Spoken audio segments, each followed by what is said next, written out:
Good evening, नमस्ते। कैसे हो आप सब लोग? पढ़ाई कैसी चल रही है और वीडियोस कैसे लग रहे हैं वो भी मुझे कमेंट्स में बताना।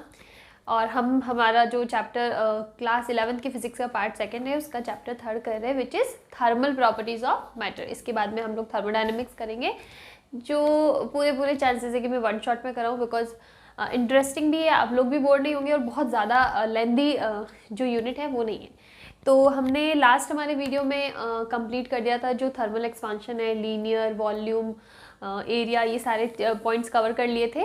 और अब हम लोग इसके आगे बात करें कैलोरीमेट्री की। काफ़ी इंपॉर्टेंट है, इसके ऊपर क्वेश्चन भी बहुत अच्छे एडवांस में भी बहुत अच्छे क्वेश्चन बनते हैं। मेंस, जेई मेंस और नीट में तो अच्छे क्वेश्चन बनते ही है, उसके अलावा एडवांस में भी इसके क्वेश्चन आते हैं, थोड़े से एडवांस लेवल के होते हैं, but this topic is very very important. So आज का हमारा टॉपिक है कैलोरीमेट्री।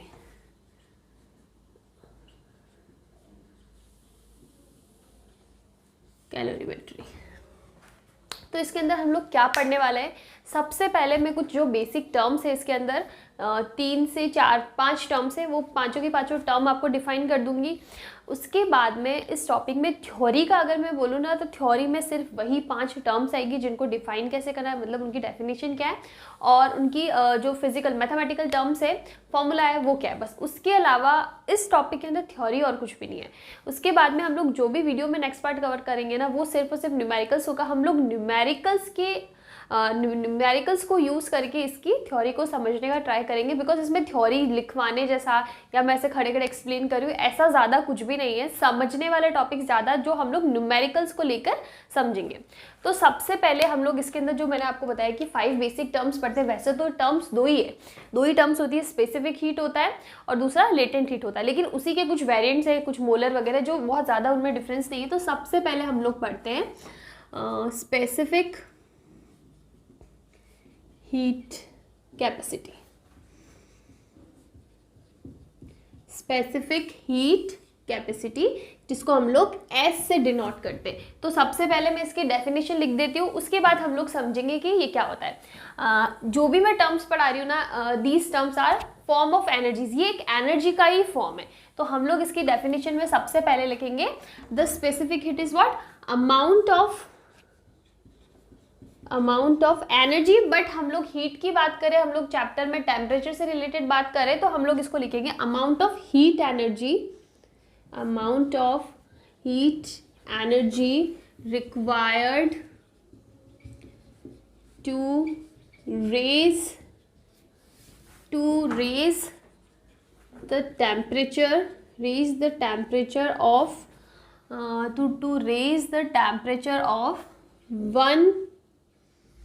1 gram of substance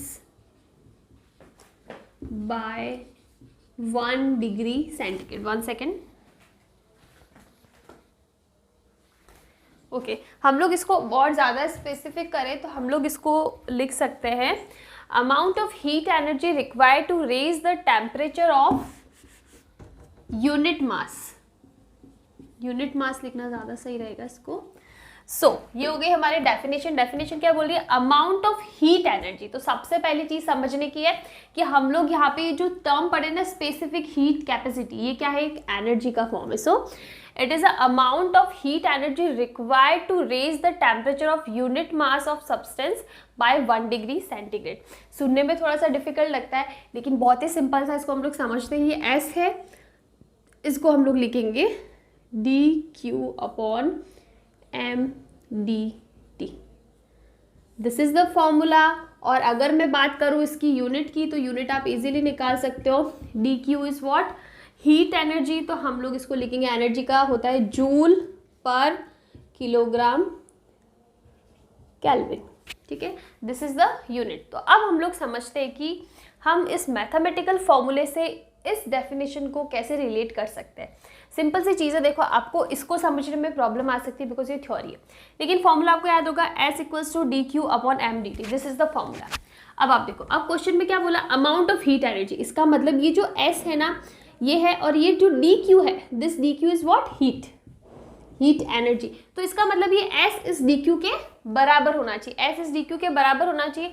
वो कब बराबर होगा, जब इस नीचे वाले टर्म की वैल्यू क्या हो जाए, 1 आ जाए। तो क्वेश्चन में हमें यही बोला है, the amount of heat energy required to raise the temperature of unit mass. Unit mass मतलब इसकी वैल्यू कितनी हो गई, 1 हो गई। Unit mass of substance by temperature 1 degree centigrade. इसका मतलब हम लोग जो टेम्परेचर को रेज करें 1 डिग्री से रेज कर रहे हैं ना, इसका मतलब पहले कुछ टेम्परेचर था, बाद में हमने उसको बढ़ा के 1 डिग्री बढ़ा के चेंज कर लिया। That is the difference in temperature. कितना आएगा, ये भी कितना आएगा, 1 डिग्री सेंटीग्रेड। तो नीचे वाले की वैल्यू कितनी हो गई, 1 हो गई। तो इसका मतलब हमारा एस किसके बराबर आ गया, डी क्यू। वही हमको क्वेश्चन में बोला है कि this specific heat capacity is what, amount of heat energy, but the condition is for unit mass and for temperature for 1 degree centigrade का टेम्परेचर चेंज। तो ये हमारे पास क्या हो गया, इसकी डेफिनेशन हो गई। और इसके आगे हम लोग दूसरी टर्म पढ़ते हैं, ठीक है। इससे ज़्यादा इसके अंदर कुछ भी नहीं है, इसकी डेफिनेशन समझ में आनी चाहिए, इसका फिजिकल पर्पस क्या है वो समझ में आना चाहिए, बहुत ही छोटी सी डेफिनेशन है। इसके बाद हम लोग इसी का एक टाइप पढ़ रहे हैं विच इज सेकेंड, और ये हो जाएगा मोलर स्पेसिफिक हीट कैपेसिटी, और इसको हम लोग डिनोट करेंगे सी से, ठीक है। अब देखो डेफिनेशन में मैंने चेंज क्यों नहीं किया, because same amount of heat energy required to raise the temperature of, but not unit mass of 1 mole of substance by 1 degree centigrade. सिर्फ इतना सा ही चेंज है डेफिनेशन के अंदर कि जब हम लोग नॉर्मल स्पेसिफिक हीट कैपेसिटी पढ़ेंगे that will be for unit mass, जहाँ पे आप ग्राम वगैरह की बात करोगे, ठीक है। ग्राम में आपका सब्सटेंस होगा, कुछ उसका अमाउंट दे रखा होगा। और मोलर स्पेसिफिक हीट कैपेसिटी कब आता है, फिर molar heat capacity, it will B molar heat capacity या स्पेसिफिक हीट कैपेसिटी बोल दो। सो it will B amount of heat energy. Same again ये भी क्या है, एनर्जी का फॉर्म ही है, और ये भी टेम्परेचर में चेंज कर रहा है, लेकिन यहाँ पे जो अमाउंट है ना वो कितना होना चाहिए, 1 मोल होना चाहिए। बिकॉज हमने बोला भी है मोलर हीट कैपेसिटी की बात करें तो it will B 1 mole of substance by 1 degree centigrade. हम लोग इसको है ना, हम लोग इसको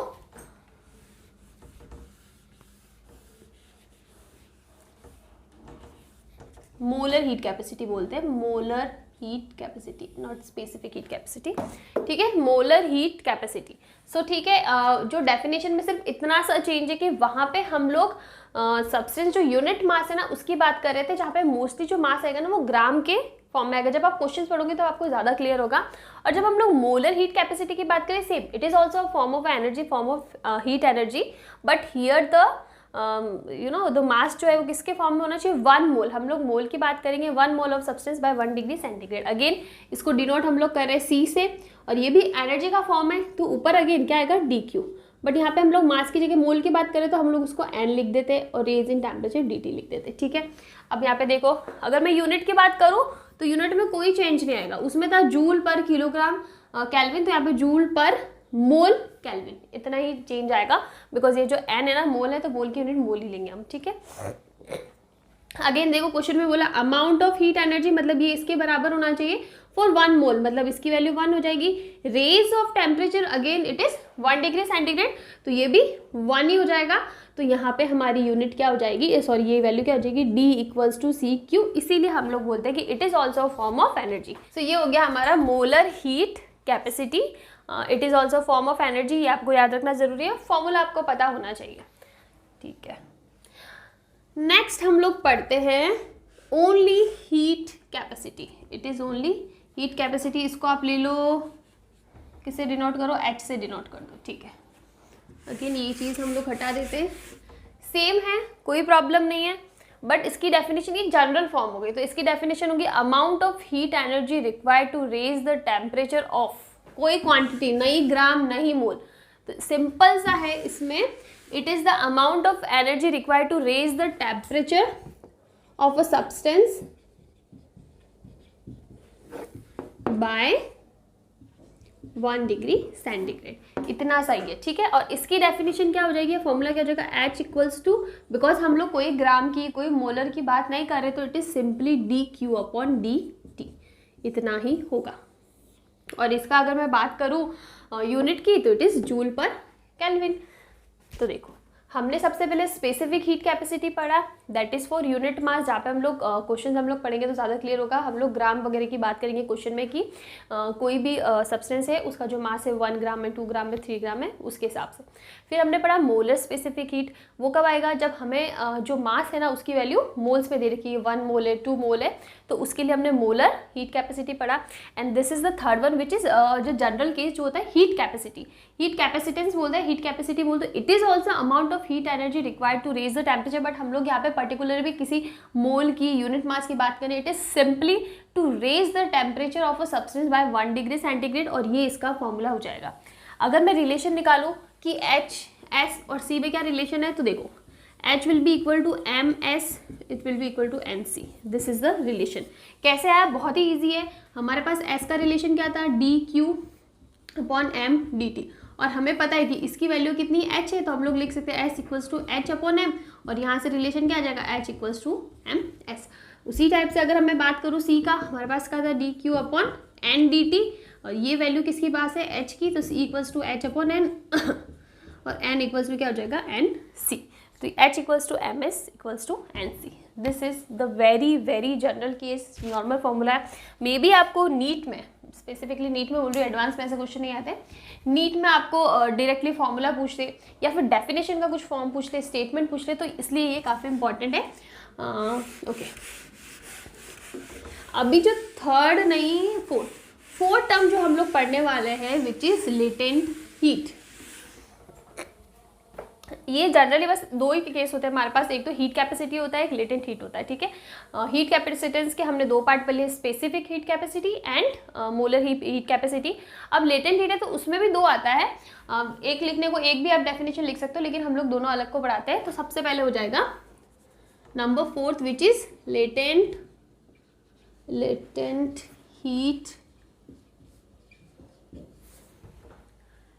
हीट ऑफ फ्यूजन, ठीक है। डेफिनेशन लिख देते सबसे पहले। Again it is also a form of energy, so इसका क्या हो जाएगा, अमाउंट ऑफ हीट एनर्जी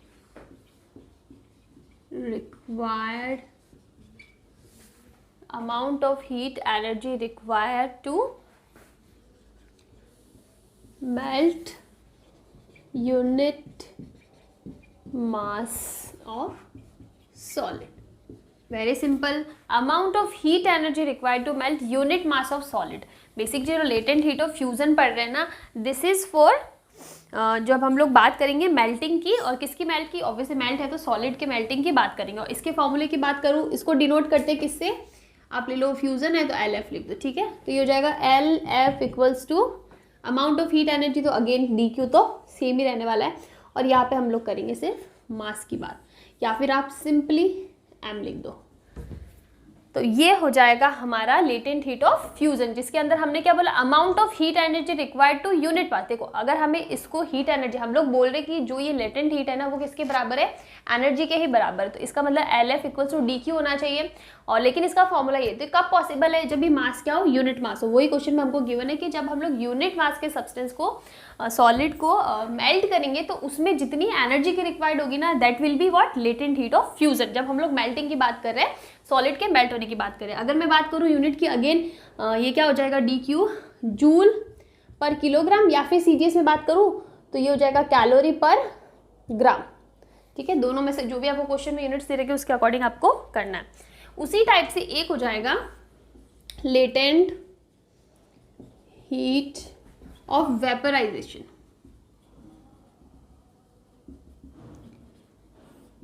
इसको आप लिख दो LV। सिर्फ इतना ही डिफरेंस है कि यहाँ पे हमारी डेफिनेशन हो जाएगी अमाउंट ऑफ हीट एनर्जी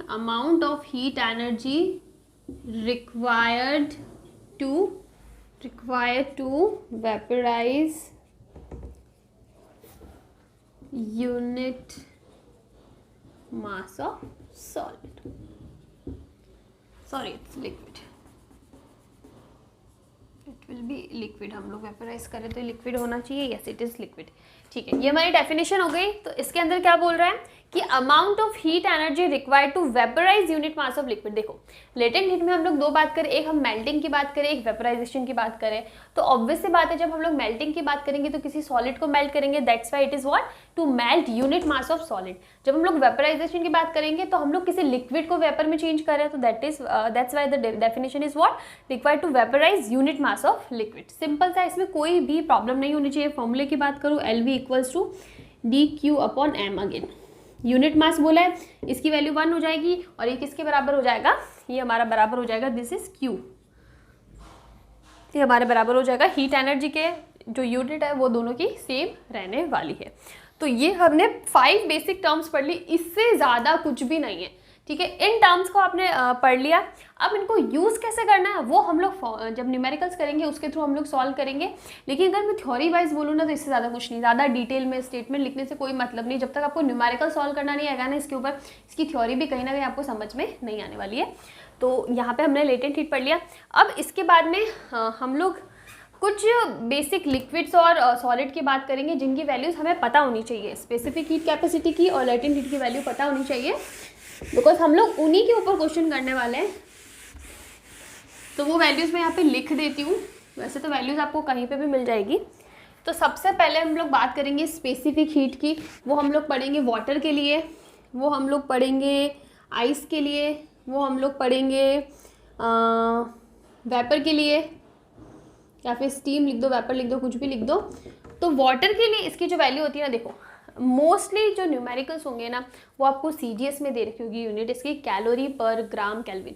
तरह की वाटर के लिए स्पेसिफिक हीट, ये जो वैल्यूज है ना फिक्स है, इनमें कोई चेंज नहीं होने वाला। ठीक है, तो वाटर के लिए जो स्पेसिफिक हीट कैपेसिटी है इसकी वैल्यू हो जाएगी 1 calorie per gram kelvin. It is G है ना, वो ग्राम के लिए लिखा हुआ। ठीक है, हम लोग CGS में पढ़ेंगे। अगर आपको MKS में चेंज करना है वो भी मैं आपको बता दूंगी। आइस के लिए बात करेंगे तो आइस के लिए it will B 0.5 calorie gram kelvin, और वेपर के लिए हो जाएगा 0.47 कैलोरी ग्राम केल्विन। ये 3 वैल्यूज होती है। उसी टाइप से हम लोग लेटेंट हीट के लिए बात करेंगे। आइस के लिए मेल्टिंग के टाइम हम लोग आइस की बात करेंगे, और वेपराइज करने के लिए हम लोग किसकी बात करेंगे, वेपर की बात करेंगे। तो इसको हम लोग स्टीम लिख दो। आइस के लिए जो लेटेंट हीट होती है वो हो जाएगी आपकी 80 कैलोरी पर ग्राम, और स्टीम के लिए हो जाएगा 540 कैलोरी पर ग्राम। ये 5 वैल्यूज़ है जो आपको पता होनी चाहिए और यही सबसे ज़्यादा यूज़ होने वाली है। अब मैं बात करूँ कि अगर आपको पूछा है कि कैलोरी में नहीं जूल में पूछा, तो सिंपल से 2 रिलेशन याद कर लो, that is 1 calorie equals to 4.2 joule. और अगेन अगर उल्टा चेंज करना है तो 1 जूल इक्वल्स टू 0.24 कैलोरी। अगर ये 2 रिलेशन आपको पता है तो आप किसी में कैलोरी में दिया हो, जूल में दिया हो, उससे कोई फ़र्क नहीं पड़ता, आप आराम से इसको चेंज कर सकते हैं। फॉर एग्जांपल मुझे चेंज करना है 1 कैलोरी को। ठीक है, अगर मुझे इसको जूल में चेंज करना है तो क्या हो जाएगा, SW equals to 1 calorie gram kelvin, ये है। अब हमें इसको MKS में चेंज करना है, तो 1 कैलोरी इज़ व्हाट, 4.2 ग्राम। ग्राम को आप चेंज करो किलोग्राम में तो ये क्या हो जाएगा 10⁻³ और केल्विन को आप टेम्परेचर को केल्विन में रखो तो ये क्या हो जाएगा 4.2 इंटू 10⁻, ऊपर आ जाएगा 3 और ये यूनिट हो जाएगी जूल पर किलोग्राम केल्विन। तो ये कितना हो जाएगा 4200 जूल किलोग्राम पर केल्विन। तो इस टाइप से आप चेंज कर सकते हो, बट मोस्टली न्यूमेरिकल्स में आपको कैलोरी पर ग्राम केल्विन में ही गिवन होगा, इसीलिए मैंने आपको CGS वाला ही यूनिट लिखवाया। तो ये कुछ वैल्यूज है आपको पता होनी चाहिए। ये वैल्यू आपको ऐसा हो सकता है कि JEE और नीट में आपको इनकी वैल्यू नहीं दी हुई है, देखो मोस्टली गिवन होती है, लेकिन नहीं दी होगी तो आपके लिए ईजी हो जाएगा सॉल्व करने के लिए। और ये इतनी ही वैल्यू, ये 5 वैल्यूज ही याद रखनी है, ऐसा नहीं कि कोई 10-15 वैल्यू कैसे याद रखेंगे, ये 5 वैल्यू है और हर एक पे अगर 5-5 क्वेश्चन कर लोगे ना तो आपको याद रखने की भी जरूरत नहीं, वो ऐसे याद रह जाएगी। ठीक है, अभी हम लोग करते हैं न्यूमेरिकल्स, जो कि सबसे इंपॉर्टेंट है। न्यूमेरिकल्स करने पे ही हमें समझ में आएगा कि हमें ये जो हमने हीट एनर्जी और ये सब पढ़ तो लिया, लेकिन इनको अप्लाई कैसे करें उसके लिए न्यूमेरिकल्स करना बहुत ज़रूरी है। तो हम लोग लेते हैं कुछ न्यूमेरिकल्स और उससे हम लोग समझते हैं। ठीक है, सबसे पहले हम लोग ये क्वेश्चन लेते हैं। हमारा क्वेश्चन है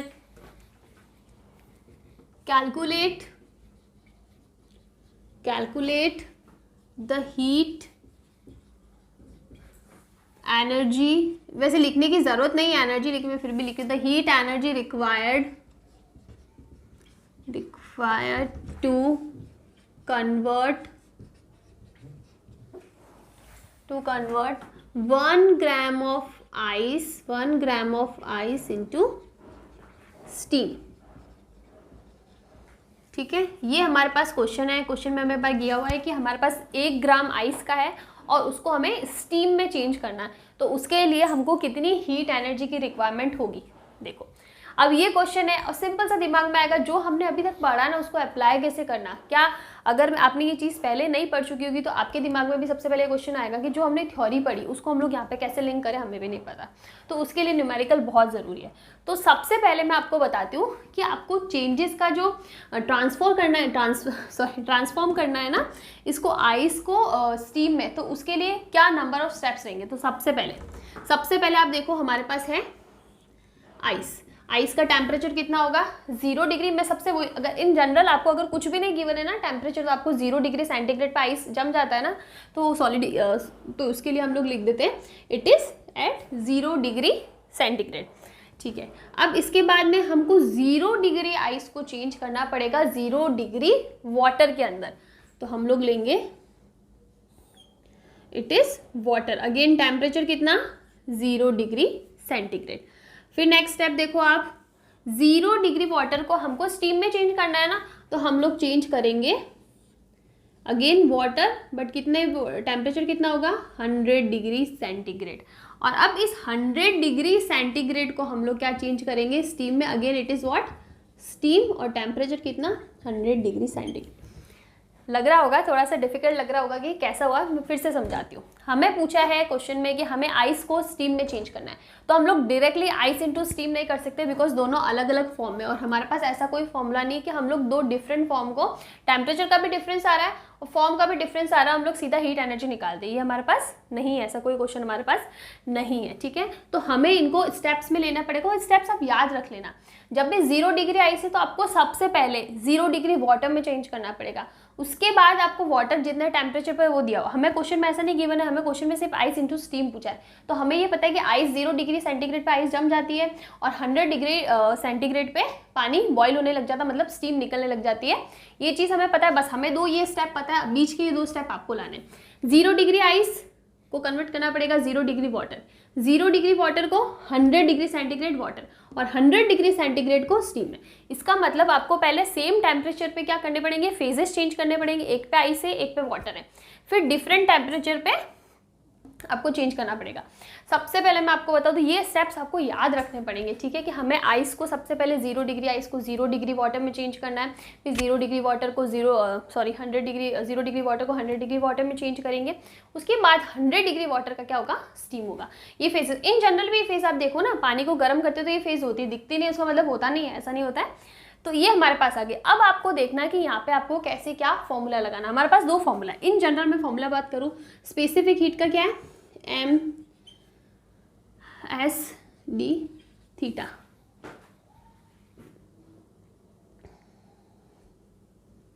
हमारे पास फॉर्मूला क्या था DQ अपॉन, सॉरी हमारे पास फॉर्मूला था S equals to DQ upon MDT, ये फॉर्मूला था हमारे पास। अब यहाँ पे देखो हमने इसको क्या चेंज कर लिया, इस फॉर्मूला कैसा है मैं उसको बता रही हूँ। यहाँ पे आप देखो DQ इजिकल टू क्या हो जाएगा MSDT, और इस टेम्परेचर डिफरेंस को हम लोग थीटा भी लिख सकते हैं, थीटा इज ऑल्सो टेम्परेचर। मैं इसमें ज़्यादा कंफर्टेबल हूँ इसलिए मैं लिख रही हूँ, आपको DT लिखना आप DT लिख दो। ठीक है, एक तो फॉर्मूला हमारे पास ये है S वाला, और दूसरा फॉर्मूला है DQ, या फिर इन जनरल फॉर्मूला लिख दो सबसे पहले Q इजिकल टू MSD थीटा, ये टेम्परेचर वाला। ठीक है, एक ये है और दूसरा Q इजिकल टू ML, एक लेटेंट हीट वाला एक स्पेसिफिक हीट वाला, 2 फॉर्मूलाज है हमारे पास। अब कहाँ पे कौन सा फॉर्मूला याद रखना वो देखो, जहाँ पे हम लोग टेम्परेचर डिफरेंस की बात करेंगे ना, यहाँ पे फॉर्मूले में क्या आता है डी थीटा, या फिर DT लिख दो, चलो हमने DT यूज़ किया तो DT लिख दो।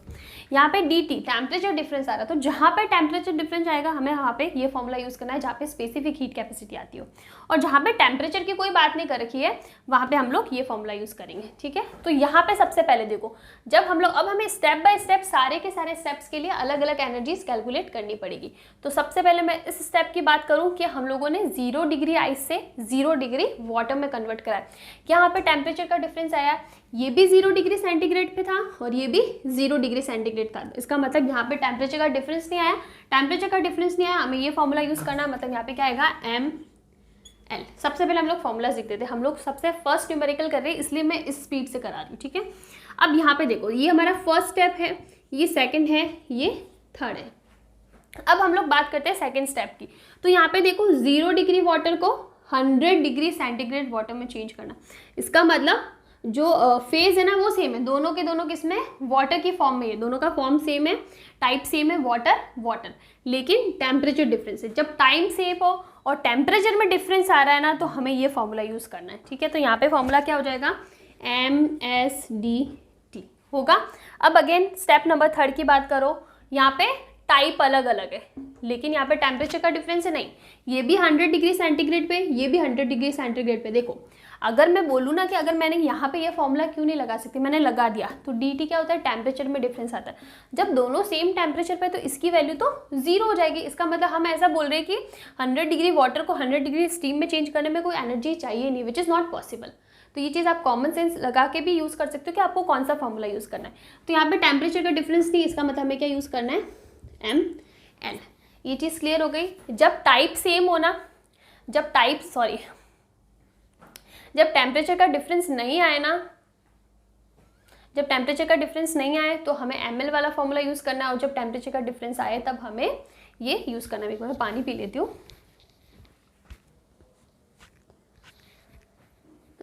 ओके ठीक है, तो ये चीज़ हमने पढ़ ली।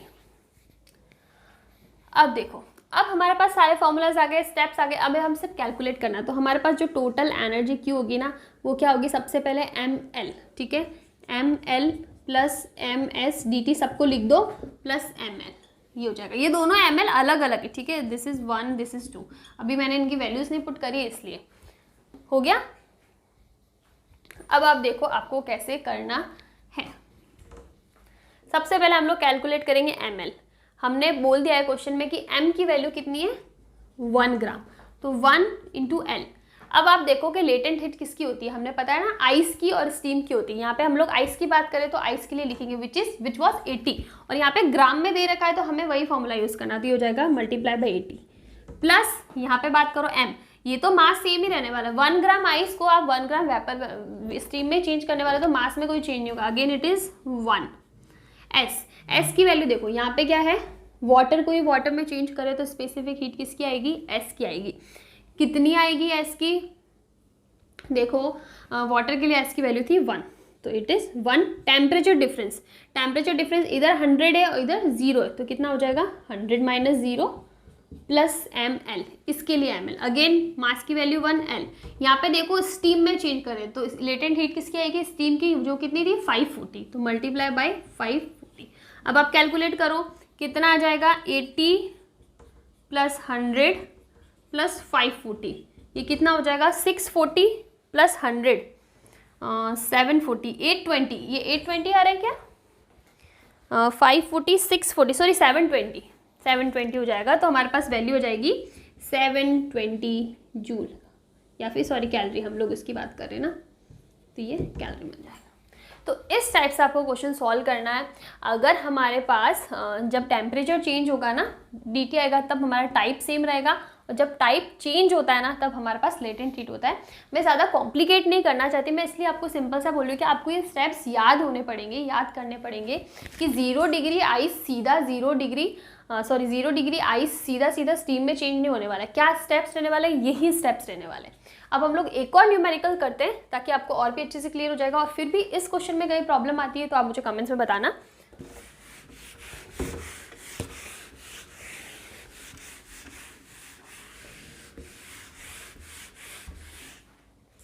तो हम हमारा नेक्स्ट क्वेश्चन लेते हैं। नेक्स्ट क्वेश्चन हम लोग कर लेते हैं, ओके।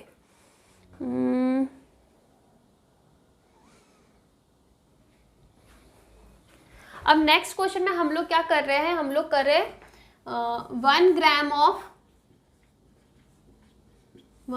ऑफ आइस एट, इसको पूरा ही हटा देते हैं, 1 gram of ice at -10 degree centigrade to steam at 300 degree centigrade. अब हमने क्वेश्चन में क्या चेंज किया, जो हमने इससे पहले वाला क्वेश्चन किया वो तो बेसिक था, जहाँ पे हमने मान लिया था कि 0 डिग्री पे आइस सॉलिडिफाई होने लग जाता है, वो पढ़ा। फिर उसके बाद में 100 डिग्री सेंटीग्रेड पे हमारे वेपर बनने लग जाती, तो हमने बहुत ही जनरल केस लिया था। लेकिन यहाँ पे हमने जो टेम्परेचर है ना वो स्पेसिफाई कर दिया है कि हमें -10 डिग्री, आइस जो है ना वो -10 डिग्री सेंटीग्रेड पे, और स्टीम कितने पे बन रही है, 300 डिग्री सेंटीग्रेड पे। तो इस केस में हमें कितनी एनर्जी की रिक्वायरमेंट रहेगी, हमें ये पढ़ना है। तो देखो यहाँ पे कैसे होगा,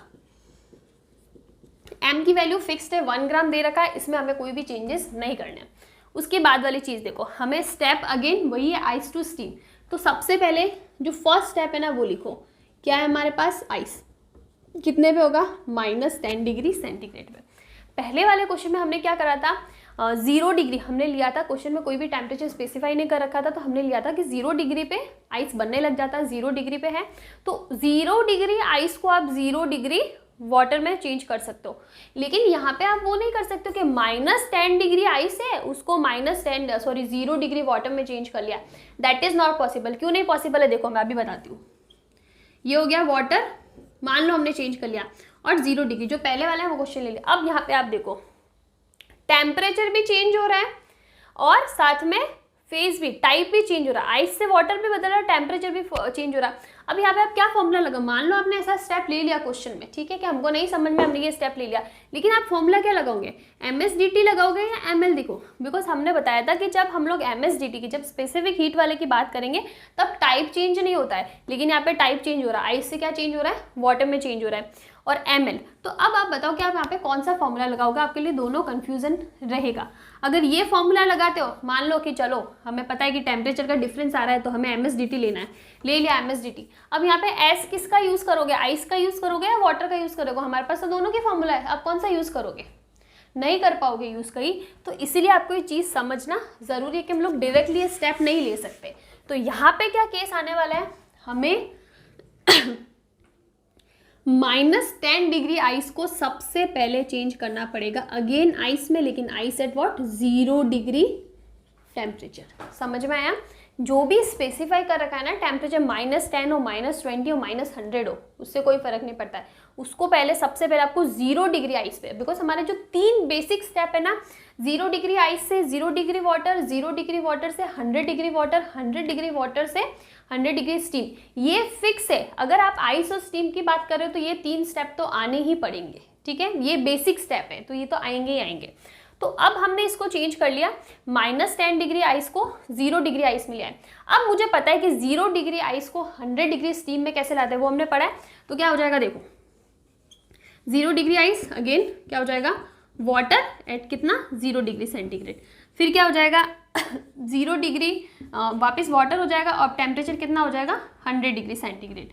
उसके बाद में क्या हो जाएगा, स्टीम हो जाएगा, कितने पे हो जाएगा, 100 डिग्री सेंटीग्रेड। ये जो स्टेप है ना, ये मुझे पता है, मैंने पिछले वाले क्वेश्चन में भी यही स्टेप्स लिए थे कि हमें 0 डिग्री आइस से 100 डिग्री स्टीम कैसे चेंज करना है, उसके लिए स्टेप फिक्स है। उसके ऊपर या एक लास्ट वाला जो स्टेप है वो चेंज हो सकता है, वो था -10 डिग्री को हमने सबसे पहले 0 डिग्री में किया। अब अगेन हमें क्या दिया हुआ, 100 डिग्री स्टीम, यहाँ तक हमें पता है, क्वेश्चन में पूछा है 300 डिग्री, तो बस सिंपल सा है, कुछ भी नहीं करना है। आप अगेन इसको स्टीम कर दो, और स्टीम कितना हो जाएगा, 300 डिग्री सेंटीग्रेड, ये हमारे पास स्टेप आ जाएगा। First and last step extra add हुआ, बाकी सारे के सारे जो चारों स्टेप्स है ना वो कॉमन रहने वाले। जब भी आप आइस को स्टीम में चेंज करोगे ना, ये 4 स्टेप तो आएंगे ही आएंगे, ठीक है। अब देखो, अब आप सिंपल से आप यहाँ पे क्या यूज़ करोगे, आइस से टेम्परेचर का डिफरेंस आ रहा है, MSDT आ जाएगा। ये क्या हो जाएगा, टेम्परेचर का डिफरेंस नहीं है, ML आ जाएगा। सेम टाइप है तो अगेन MSDT आ जाएगा, ये ML आ जाएगा, और ये MSDT हो जाएगा। इनमें तो कोई प्रॉब्लम होनी ही नहीं चाहिए, सिंपल सा है, टेम्परेचर डिफरेंस है, वहाँ MSDT लगा दो। अगर आपने ये स्टेप सही लिखे ना, तो उसके बाद आपको यही करना है।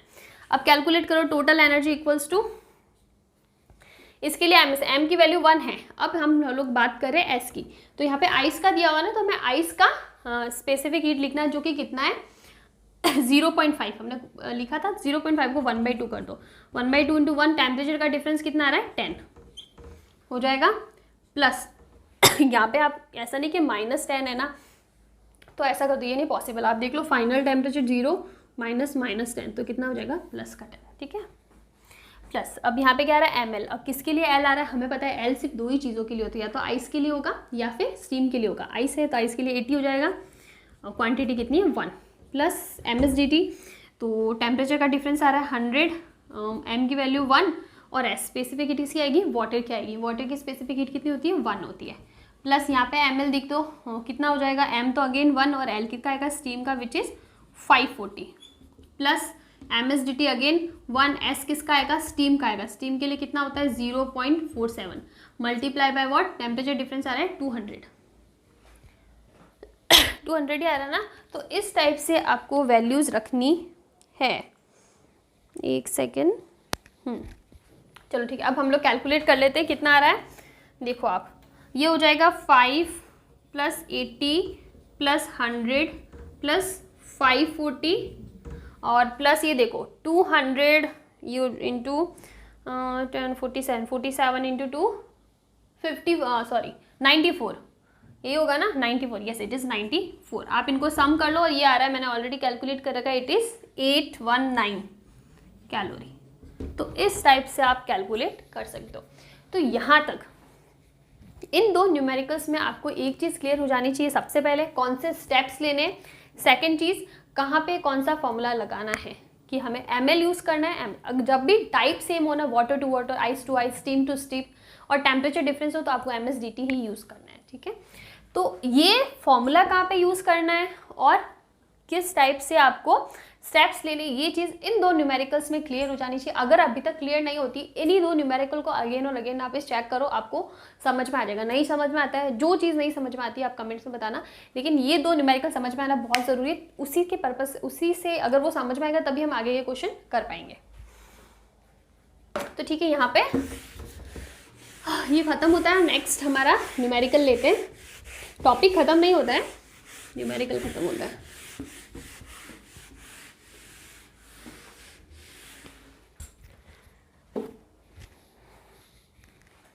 तो देखो नेक्स्ट न्यूमेरिकल हम क्या लें, नेक्स्ट न्यूमेरिकल हम लोग लेते हैं, ठीक है। अब इसके आगे हमने कन्वर्जन के लिए कितनी एनर्जी चाहिए वो पढ़ ली। अब हम लोग पढ़ने वाले मिक्सचर। मिक्सचर का मतलब है कि हमें एक कंटेनर में कुछ लिक्विड दे रखा है, इतने टेम्परेचर पे लिक्विड दे रखा है, इसकी वैल्यू दे रखी है, टेम्परेचर दे रखा है, और दूसरा हमने एक और कंटेनर ले लिया, उसमें कोई दूसरा लिक्विड है, मास कुछ और है, टेम्परेचर कुछ है, और इन दोनों को मिक्स कर दिया, और जो फाइनल हमारा जो कंटेनर में आएगा ना, उसमें कितना टेम्परेचर होगा वो हमें निकालना। बेसिकली हमें दो कंटेनर से जो अलग अलग टेम्परेचर्स पे है, हम मिक्स कर रहे हैं उनके जो भी लिक्विड उसके अंदर जो भी दे रखा है सब्सटेंस, उनको मिक्स कर दिया, और फिर जो फाइनल मिक्सचर आया ना उसका टेम्परेचर कितना होगा। ऑब्वियस सी बात है ना, एक 10 डिग्री पे एक 20 डिग्री पे हम लोग मिक्स करें तो टेम्परेचर अलग होगा, कितना अलग होगा वो हमें निकालना है। तो this is the question related to temperature of the mixture. ठीक है, तो हम लोग डायरेक्टली न्यूमेरिकल लेके ही करते हैं। यहाँ मैंने दो टाइप के क्वेश्चन लिए हैं, कैसे सॉल्व करना है सबसे पहले हम लोग इस क्वेश्चन को देखते हैं। क्वेश्चन के अंदर गिवन है कि हमें 10 लीटर्स ऑफ वाटर गिवन है जो कितने टेम्परेचर पे, 80 डिग्री के टेम्परेचर पे, और एक कंटेनर में है अगेन पानी है, जो अमाउंट है वो 20 लीटर है, इसका टेम्परेचर कितना 80 डिग्री सेंटीग्रेड।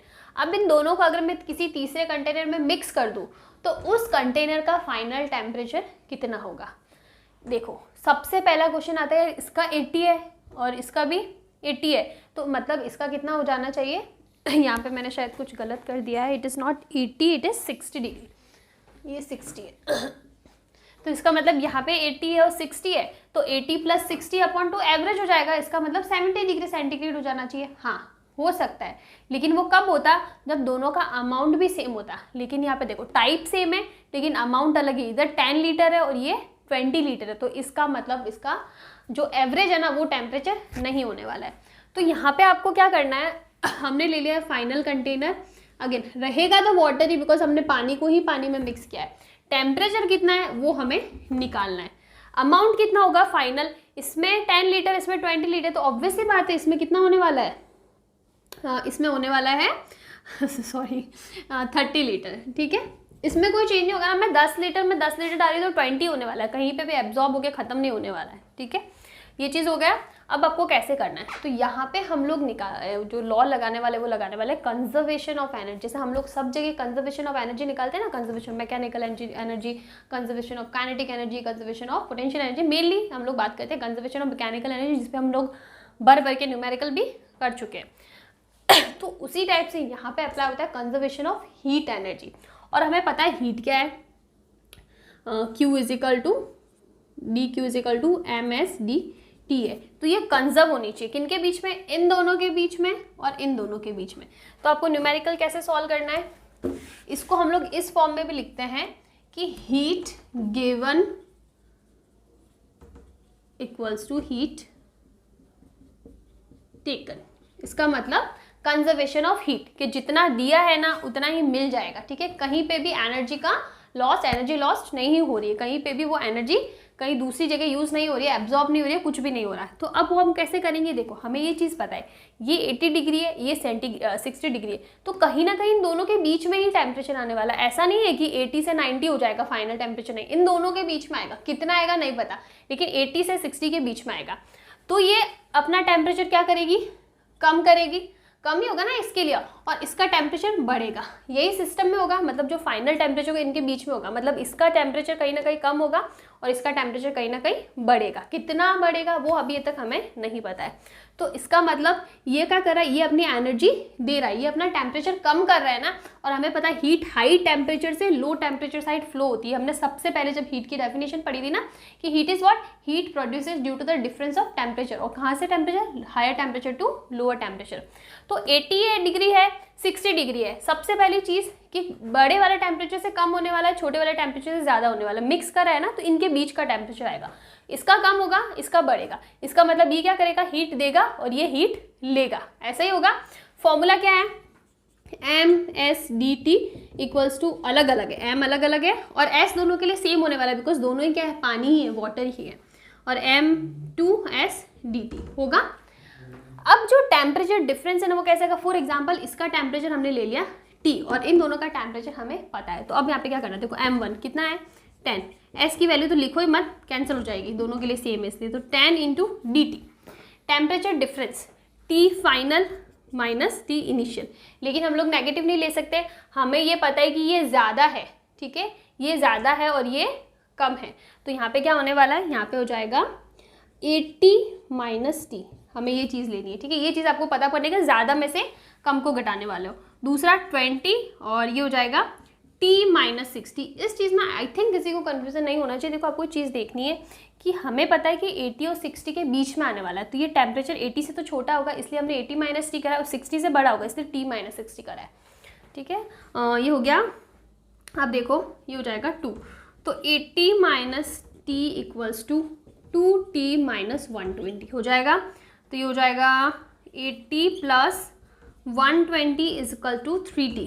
ये कितना हो रहा है देखो, 200, it is 200 equals to 3T। और आप कैलकुलेट करो तो T equals to 200 upon 3 which will be 66.6 इतना ऑल होगा डिग्री सेंटीग्रेड। तो ये आ जाएगा हमारा फाइनल टेम्परेचर। तो इस क्वेश्चन से कंक्लूजन क्या निकलता है, कंक्लूजन ये निकलता है कि जब हमें क्वेश्चन में गिवन हो कि 2 कंटेनर्स में 2 लिक्विड है, अमाउंट डिफरेंट हो, सेम लेना है तब तो कोई फ़र्क ही नहीं, एवरेज निकाल दो, टेम्परेचर एवरेज होने वाला है। अगर मैं यहाँ पे लेती ना ये भी 10 है तो देखो कितना होता ये भी 10 है और ये भी 10 है, मतलब दोनों का अमाउंट सेम है। तो क्या हो जाता है 80 minus T equals to T minus 60। तो बेसिकली 2T इक्वल्स टू 140 और T इक्वल्स टू 70, मतलब एवरेज आता है इनका। वो चीज़ मैंने आपको बता चुकी, लेकिन यहाँ पे हमारा अमाउंट अलग अलग है इसलिए हमने सॉल्व करा। तो ये क्वेश्चन कब करना है, जब दोनों सेम टाइम हो, हम लोग पानी के अंदर पानी मिक्स करें, आइस के अंदर आइस मिक्स करें, स्टीम के अंदर स्टीम मिक्स करें, इस टाइप का क्वेश्चन हो ना, तब हमें ये वाला तरीका यूज़ करना है। लेकिन अगर हमें क्वेश्चन में अलग गिवन है, अलग का मतलब यहाँ पे हमें क्वेश्चन में गिवन है कि एक कंटेनर पे हमारे पास आइस है, क्वांटिटी कितनी है 10 ग्राम है, दूसरे कंटेनर में पास क्या वाटर है, क्वांटिटी कितनी 50 ग्राम है, और वाटर किस टेम्परेचर पे है 40 डिग्री टेम्परेचर पे, ठीक है। ये हमें पता है आइस कितने डिग्री टेम्परेचर पे होगा, 0 डिग्री टेम्परेचर पे होगा। अब इन दोनों को हमने मिक्स कर लिया तो जो फाइनल कंटेनर होगा ना, यहाँ पे 3 टाइप के क्वेश्चन बनते हैं। सबसे पहले जो फाइनल मिक्सचर होगा उसका टेम्परेचर कितना होगा, फाइनल मिक्सचर में आइस कितना होगा, अगर आइस नहीं है तो वाटर कितना होगा, ये 3 टाइप के क्वेश्चन बनते हैं। तो कैसे सॉल्व करना है वो भी हम लोग देख लेते हैं। ये वाला आई थिंक सबको समझ में आ गया होगा, इसको हम लोग हटा देते हैं क्वेश्चन को।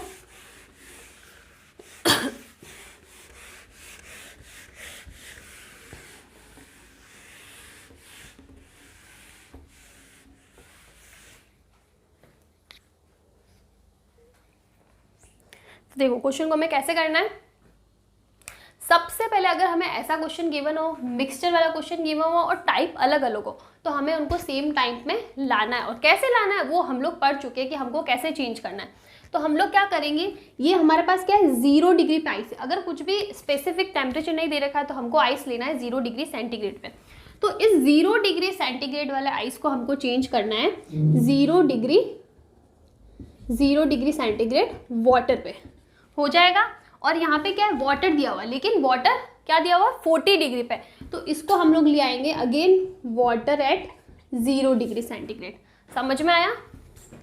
तो अगर हमें मिक्सचर वाले क्वेश्चन के अंदर टाइप अलग अलग दे रखा है, एक में आइस है एक में वाटर है, तो सबसे पहले हमको उनको सेम टाइप में लाना पड़ेगा। कैसे लाएंगे, 0 डिग्री आइस को 0 डिग्री वाटर में चेंज कर लो और वाटर एट 40 डिग्री सेंटीग्रेड तो वाटर एट 0 डिग्री सेंटीग्रेड कर दो। अब हमारे पास ये दोनों सेम टाइप आ गए। उसके बाद में हम लोग को मिक्सचर का जो भी यूज़ करना है हम लोग यूज़ कर सकते हैं, लेकिन हमें सबसे पहले सेम टाइप में लाना है। तो अब देखो सेम टाइप में लाने के लिए भी तो हमको कुछ एनर्जी तो देनी पड़ेगी ना। अब आप देखो अगर हमें 40 डिग्री सेंटीग्रेड वाले वाटर को मैं 0 डिग्री वाले सेंटीग्रेड वाले वाटर में चेंज करती हूँ, तो सबसे पहले जो एनर्जी हो जाएगी वो कितनी हो जाएगी MSDT, बिकॉज यहाँ पे टेम्परेचर का डिफरेंस आ रहा है। M कितना है क्वेश्चन में गिवन है 50 ग्राम। S पानी की बात करें 1 आएगा। टेम्परेचर डिफरेंस कितना आ रहा है 40, तो ये जाएगा 40। इसका मतलब ये कितना है 2000 कैलोरी आई। अब हम लोग डालते हैं Q2। जब हम लोग 0 डिग्री आइस को 0 डिग्री वाटर में चेंज करें तो यहाँ पे क्या लगने वाला है MN। अमाउंट कितना है 10 ग्राम। L आइस की बात करें, L के लिए आइस क्या होता है 80 होता है। हाँ तो ये कितना हो जाएगा 800 कैलोरी। तो अब देखो हमारे पास सबसे पहले हमने इसको 0 डिग्री पे चेंज किया तो हमारे पास 2000 कैलोरी एनर्जी मिल गई हमें, ठीक है। 40 डिग्री वाटर को 0 डिग्री सेंटीग्रेड वाटर में लाया तो हमें कितनी एनर्जी मिली 2000 कैलोरी एनर्जी। अब देखो हम दोनों सेम आ गए। अब हमारे पास एक कंटेनर है, सबसे पहले निकालो उसका टेम्परेचर कितना है, फिर निकालो इसमें पानी का अमाउंट कितना है, और अगर पानी आइस जो भी है आपको निकालना पड़ेगा कि अमाउंट कितना है। इसका मतलब हमने पानी में आइस मिक्स किया ना तो जो भी फाइनल कंटेनर होगा सॉरी उसके अंदर हमें देखना है कि सबसे पहले वो आइस पूरी तरह मेल्ट हुई या नहीं, ठीक है। अगर पूरी तरह आइस मेल्ट हो गई होगी तो वहाँ पे हमें आइस का अमाउंट कितना मिलेगा 0 मिलेगा। अगर पूरी तरह आइस मेल्ट नहीं हुई तो कितना आइस बचा है मिक्स करने के बाद वो हमें निकालना है। तो देखो हमारे पास पानी को हमने 40 डिग्री सेंटीग्रेड को 0 डिग्री पे लाया तो 2000 कैलोरी, और उस कैलोरी में से हमने जब आइस को 0 डिग्री आइस को 0 डिग्री वाटर पे तो 800 कैलोरी। तो बेसिकली हमारे पास कितना एनर्जी बचा, तो बचा 2000। हमें सिंपली देखो इसमें दिमाग लगाना ही है। अगर आप सिर्फ कॉम्पिटिशन एग्जाम की बात करें, न्यूमेरिकल सॉल्व करें, तो आपको यही करना है। सबसे पहले आप वाटर को जिस फॉर्म में चेंज करोगे कितनी एनर्जी आ रही है, हायर अमाउंट कितना आ रहा है, उसमें से जो दूसरी एनर्जी निकल रही है सेम फेज वाली, सेम टेम्परेचर वाली, वो माइनस कर दो तो वो हमारे पास फाइनल एनर्जी आ जाएगी विच इज़ 1200। तो ये एनर्जी हमारे के लिए किसकी है, इसकी है, ठीक है। जो फाइनल अमाउंट होगा ना उसकी एनर्जी कितनी है, इतनी है। बेसिकली हम लोग क्वेश्चन यही करेंगे, ओवरऑल जो हीट सम है ना वो सेम रहना चाहिए। तो अब आप देखो हमें पता है कि फाइनल एनर्जी इसकी Q ये हमारे पास 1200 है, और इसके लिए अगर मैं फाइनल कंटेनर की बात करूँ ना इसके लिए, तो यहाँ पे भी एनर्जी जो इसके बराबर क्या होगी, किसके बराबर होगी, ये MSDT टेम्परेचर डिफरेंस के बराबर होगी। तो यहाँ पे आप देखो सबसे पहले चीज़ जो देखने वाली M कितना लेना है।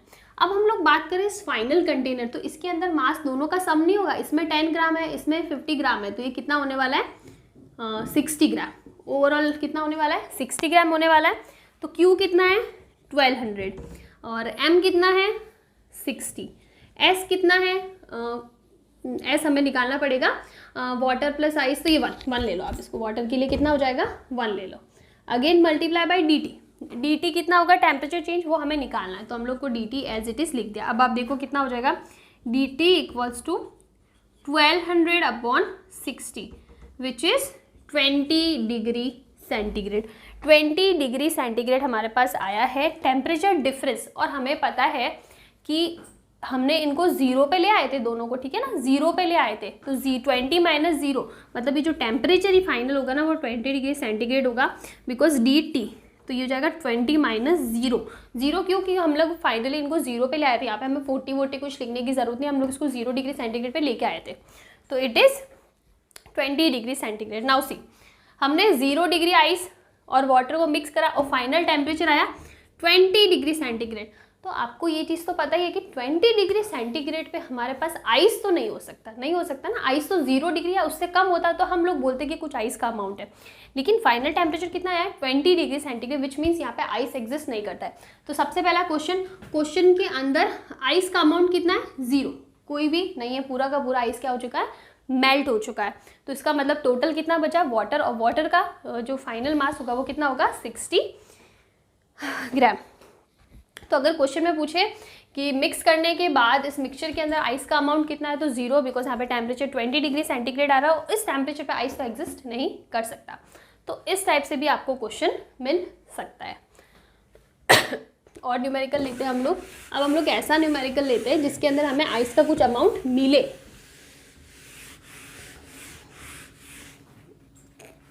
अब हमारे पास यहाँ पे एक क्वेश्चन है जहाँ पे अगेन अलग अलग टाइप है। एक वाटर है, अमाउंट कितना है 50 ग्राम है, कितने टेम्परेचर पे 40 डिग्री सेंटीग्रेड पे टेम्परेचर पे। दूसरे में आइस है 40 ग्राम इसका अमाउंट है और 0 डिग्री सेंटीग्रेड इसका टेम्परेचर है। इनको हमने मिक्स कर दिया। क्वेश्चन में पूछा है कि मिक्स करने के बाद क्या इसमें आइस बचता है, मतलब आइस पूरा मेल्ट होता है, नहीं होता है, आधा मेल्ट होता है, तो कितना मेल्ट होता है, कितना पानी रहता है। और क्वेश्चन में ये पूछ सकते हैं कि अगर मान लो कुछ अमाउंट आइस का मेल्ट हो गया, बाकी पानी बाकी नहीं मेल्ट हुआ, तो फाइनल जो मिक्सचर होगा ना उसमें पानी का अमाउंट कितना है। तो बेसिकली क्वेश्चन में हमें पूछ सकता है कि आइस कितना मेल्ट हुआ और फाइनल, दिस इज आइस, और फाइनल वाटर कितना रहेगा, ये क्वेश्चन में पूछ सकता है। क्वेश्चन समझ में नहीं आ रहा होगा, अभी हम लोग सॉल्व करेंगे तब समझ में आएगा। देखो सबसे पहले मैंने आपको बताया था कि इन दोनों का टाइप अलग अलग है, तो अगर हम लोग को सबसे पहले जो चीज़ करनी है वो चीज़ करने की इनको सेम टाइप में लाना है। तो सबसे पहले हम लोग क्या करेंगे, देखो एक चीज़ और यहाँ पे कि हमने हमेशा यहाँ पे आइस 0 डिग्री सेंटीग्रेड पे लिया, तो एक ही स्टेप आता।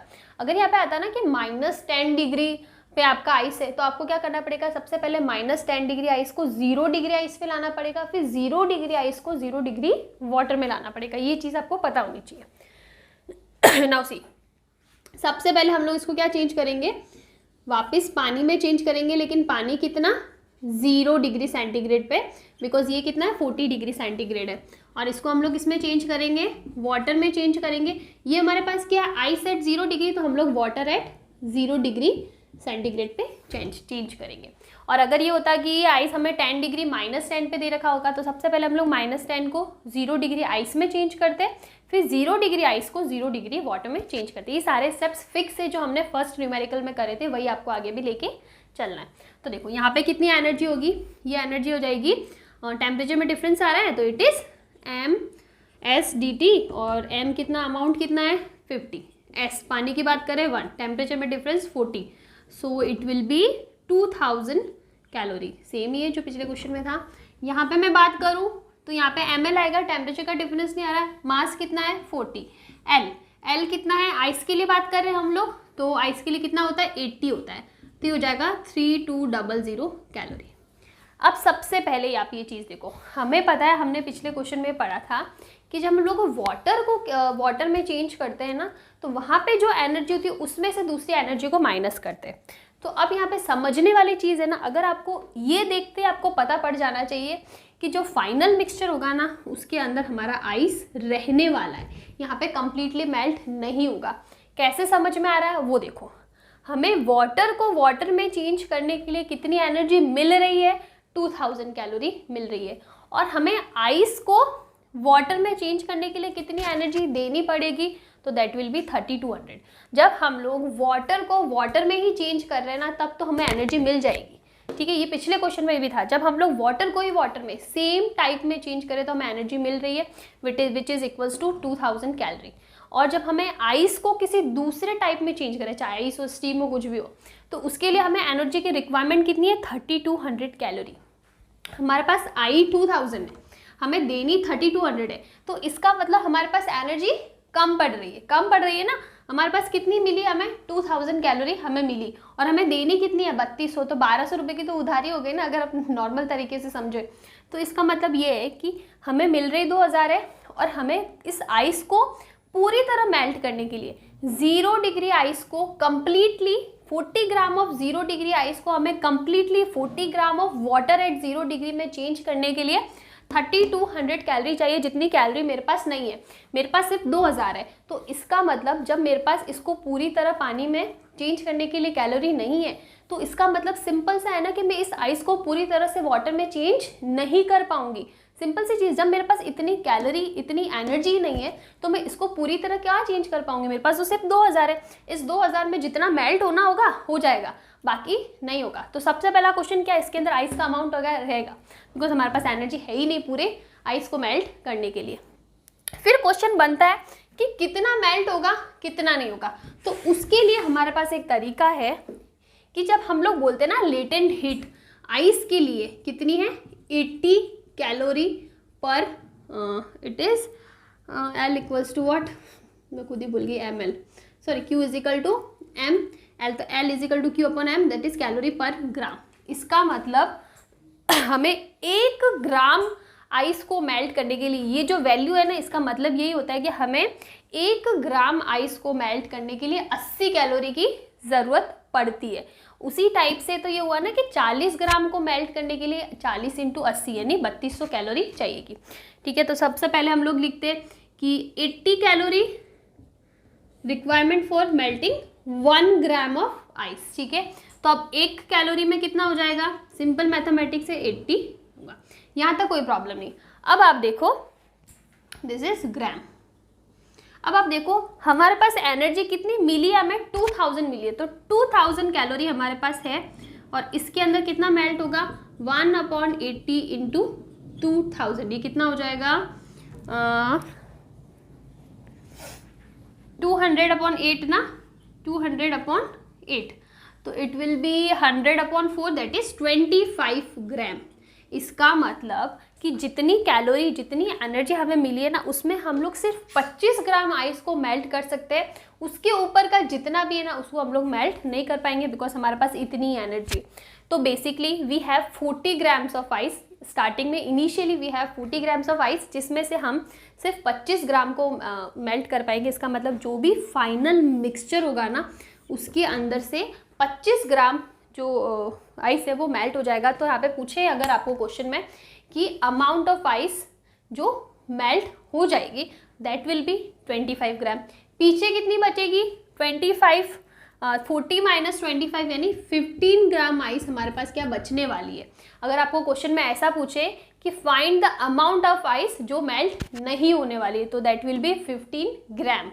ठीक है, अब एक क्वेश्चन पूछता है कि फाइनल मिक्सचर के अंदर, दिस इज आवर मिक्सचर, तो फाइनल मिक्सचर के अंदर पानी का अमाउंट कितना होगा। तो सी वी हैव 50 ग्राम हियर, और प्लस 40 ग्राम क्या था, आइस था, और 40 ग्राम आइस में से 25 ग्राम आइस मेल्ट हो जाएगा, तो 25 ग्राम, ये तो 50 ग्राम पानी का पानी रहेगा, 50 प्लस 25 ग्राम क्या हो जाएगा, मेल्ट हो जाएगा। पीछे का 15 ग्राम क्या बचने वाला है, आइस। सो वी हैव, जो फाइनल मिक्सचर होगा ना उसके अंदर हमारे पास है 75 यानी 75 ग्राम हमारे पास क्या हो जाएगा, वाटर हो जाएगा, प्लस 15 ग्राम क्या हो जाएगा, आइस हो जाएगा। This is the conclusion. तो आई थिंक ये चीज़ आपको समझ में आ जानी चाहिए कि हम लोग जब सेम फेज में ट्रांजिशन कर रहे हैं ना, उसमें हमको जितनी एनर्जी मिल रही है उसमें से फिर आपको कैलकुलेशन करनी है। अगर उससे ज़्यादा ये आ रही है मेल्टिंग वाली, तो इसका मतलब कम्प्लीटली मेल्ट नहीं हुआ, उससे कम आ रही है तो इसका मतलब पूरा मेल्ट हो जाएगा, उसके बाद टेम्परेचर बढ़ेगा। ठीक है, तो ये हो गया हमारी कैलकुलेशन।